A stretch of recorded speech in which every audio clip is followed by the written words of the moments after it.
కేవలం 25 సెంట్ల భూమి ఆధారంగా బ్రతుకుతున్న మైనార్టీ కుటుంబంపై దాడికి పాల్పడుతున్నా పోలీసులు పట్టించుకోవడం లేదు.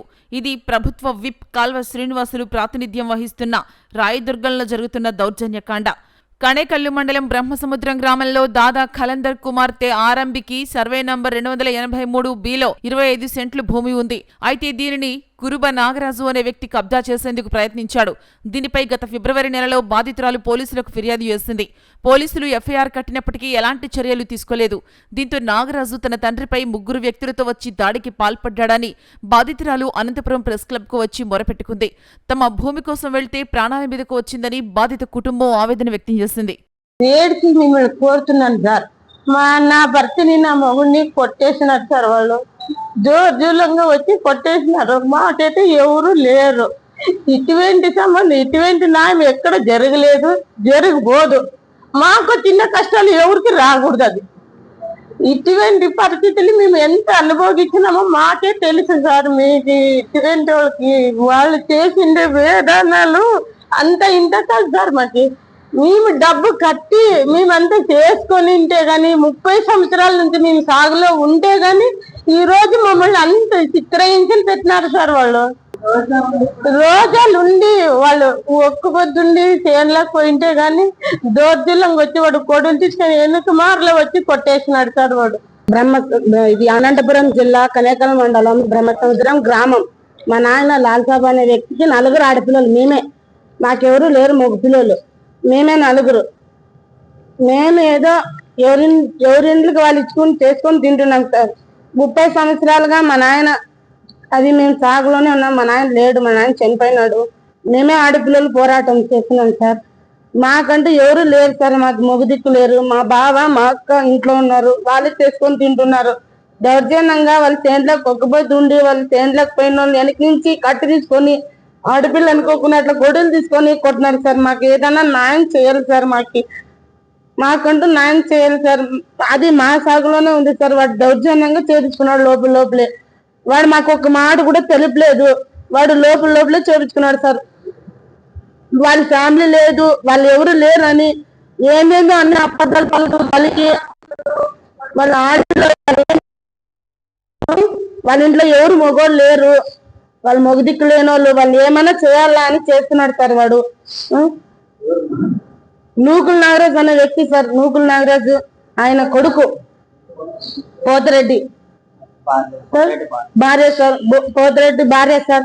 వాళ్ళు 3 కలిసి సార్ మాకు ఎంత ఇది సార్. వాళ్ళు రోజా ఉన్నారు అనుకోకున్నట్లు వెనక నుంచి కొట్టినారు సార్. మేము ఇప్పుడు ఆయన అన్నం తినేది ఎలాగా, ఆయన ఇప్పుడు మేము పంట పొలం పండించేది ఎట్లాగా? మేము కూలిపోతేనే మాకు అన్నం సార్, లేకుండా మాకు అన్నం లేదు. మేము చాలా బీదోళ్ళు. మా నాయన లేడు, మా అమ్మ ముసలిది అయిపోయింది. మా అమ్మ కూడా అసలు మా అమ్మ కూడా చాలా సాత్ కాదు సార్. మేము ఎవరు పోరాడాలి సార్? అంతా మేము ఎవరు, మాకేం వాడు మాకి కులస్తుడు కాదు, మా అన్నదమ్ముడు కాదు. ఏం సార్ వాడెవడో మేమెవరో సార్? సేమ్ పక్కలో ఉన్నాక ఎట్లుండాలి సార్? కనీసం ఒక్క మాట కూడా తెలిపి కూడా మాకు కొనలేదు. వాడు మేము ఇట్లా కొంటున్నామా కానీ చెప్పలేదు సార్. వాడు దౌర్జన్యంగా కొనుక్కున్నాడు సార్.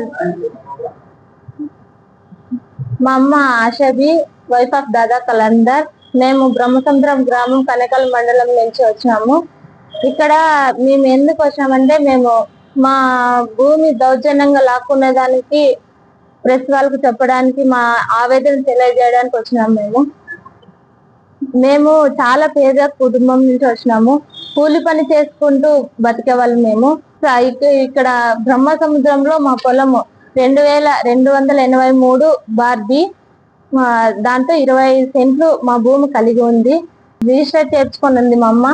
ఆ రిజిస్టర్ చేర్చుకునే దాన్ని నాగరాజు అనే అతను దౌర్జన్యంగా లాక్కొని తన పేరు మీద చేర్చుకున్నాడు.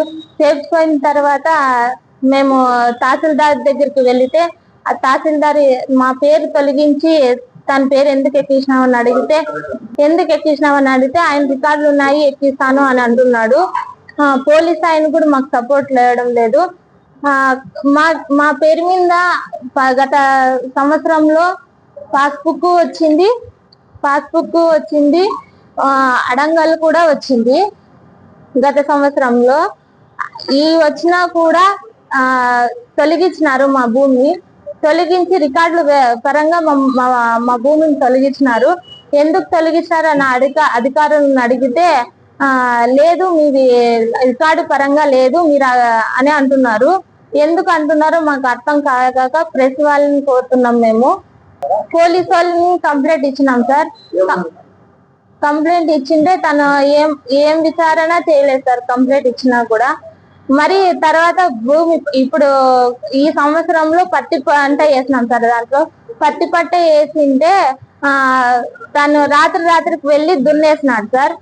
దున్నేసిన తర్వాత ఎస్ఐ దగ్గరికి వెళ్ళి సార్ ఇట్లా దున్నినాడు సార్ అని అడిగితే ఎఫ్ఐఆర్ కేసు కూడా ఫైల్ చేసినాడు సార్.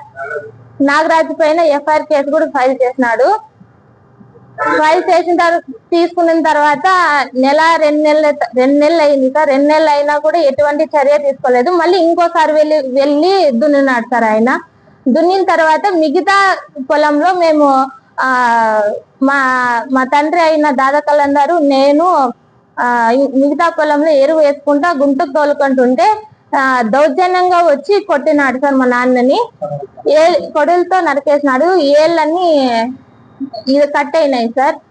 కట్ అయిన తర్వాత అక్కడికి డాక్టర్ దగ్గరికి కనేకల్ ప్రభుత్వ ఆసుపత్రి దగ్గరికి వెళ్తే ఇక్కడ కట్టేసిన ఈ ఏళ్ళు అనంతపురం ప్రభుత్వ ఆసుపత్రి దగ్గరికి వెళ్ళండి అని చెప్పినారు.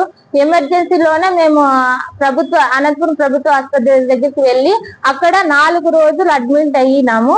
4 రోజులు అడ్మిట్ అయిన తర్వాత నిన్న వచ్చినాం సార్. మొన్న వచ్చినాము. మొన్న వచ్చి ఎస్ఐ సార్ మీరు డిశ్చార్జ్ అయిన తర్వాత ఒకసారి వచ్చి కలవండి అని అంటే ఆయన దగ్గరికి వెళ్ళాము. ఆయన దగ్గరికి వెళ్ళిన తర్వాత ఏం సార్ మమ్మల్ని చంపడానికి వచ్చినా కూడా ఏం చర్య తీసుకోవడం లేదు అంటే ఆయన పోలీస్ అని ఏమన్నాడంటే ఏదైనా మర్డర్ జరిగితే తప్ప రిమైండ్ లకు ఎత్తాం మేము. ఇలాంటి కేసులు మేము ఇలాంటి వాటికి చర్య తీసుకోము. ఆయనకి నీకు మందలించి చెప్తున్నాము అనే మాట అని అంటున్నాడు. మీరు ఆయన పొలంలోకి ఎందుకు వెళ్ళినారు అని అంటున్నాడు. మేము ఆయన పొలంలోకి వెళ్ళలేదు సార్. మా పొలంలో మేము సాగు చేసుకుంటూ ఉండి వచ్చి కొట్టున్నాడు సార్ అని చెప్తున్నా కూడా ఆయన పొలంలోకి ఎందుకు వెళ్తాడు అనే మాట అంటున్నాడు ఆయన ఎస్ఐ గారు. ఎస్ఐ గారు వెళ్ళిన తర్వాత మళ్ళీ రెవెన్యూ ఆఫీస్ దగ్గరికి వెళ్దాం రండి ఎవరు భూమా అని చూద్దాం రండి అని మళ్ళీ పిలుచుకోపోయినాడు.